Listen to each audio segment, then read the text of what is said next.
We're diving into a local story that honestly seems pretty straightforward at first glance, but it turns out to be way more complicated than just, a lost pet.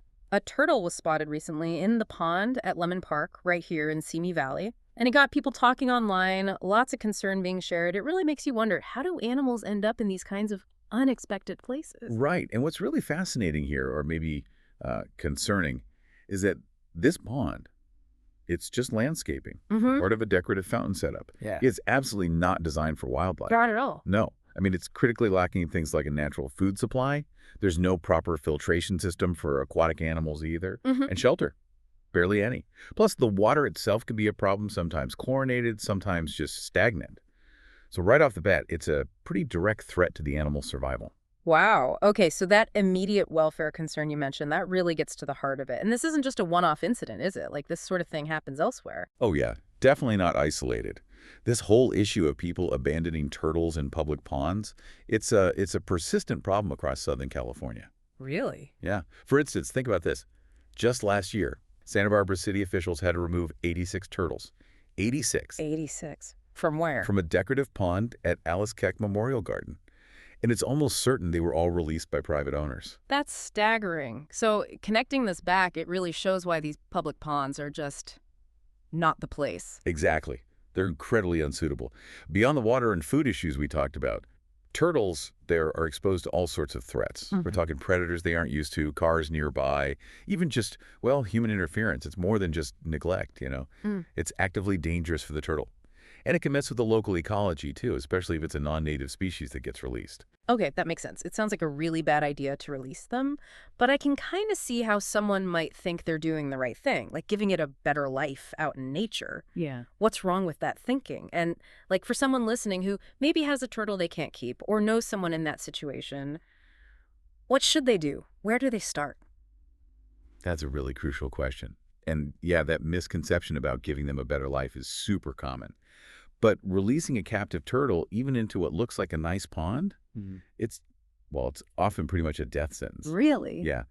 They just aren't equipped. They don't know how to find food or shelter in this completely new environment. They don't know how to avoid predators.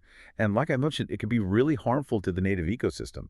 So organizations like the Turtle Rescue League and Southern California Turtle Rescue are very, very clear on this. Their guidance is never, ever release a turtle into a park or a pond or even those storm drain systems. Okay, so no releasing. What's the alternative then? The responsible path is to contact licensed animal rescues. There are also turtle-specific groups, like Southern California Turtle Rescue. They actually accept surrenders and help with rehoming. Local animal shelters are another option. Sometimes even community platforms like online groups can work if you're careful about finding a responsible new home. Got it. So rescues, specific organizations, shelters, basically find someone equipped to handle it. Yeah. You mentioned environmental consequences earlier, too. Can we dig into that a bit more? And wait, are there actually legal issues? Like, can you get fined or something? Absolutely, on both counts. Yeah. While we don't know the exact species of the Lemon Park turtle yet, Mm-hmm. often in these situations, it turns out to be red-eared sliders. You see them in pet stores all the time. Ah, okay. I know the ones. Right. And the thing about sliders is they're tough. They grow fast, live a long time, decades even, and they breed really quickly.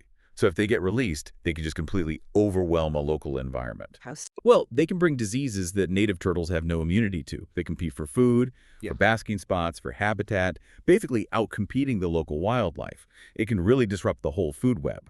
And yes, regarding the legal side, in many places, abandoning an animal like that is illegal.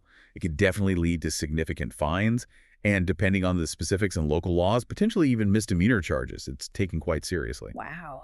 Fines, charges. Yeah. It's not just a small thing then. Not at all. It's a complex issue with pretty far-reaching consequences. Animal welfare, ecological damage, legal trouble. It covers a lot. So when you step back, this whole situation, it's clearly not just about one turtle in one park pond. It really speaks to that ripple effect, doesn't it? How our choices as pet owners, even seemingly small ones, can impact the environment right around us. Something that seems harmless, like letting a pet go free, it can actually have a much bigger, much more lasting negative impact than you might think. Definitely something for all of us to keep in mind. You are listening to CLAIR News, Simi Valley.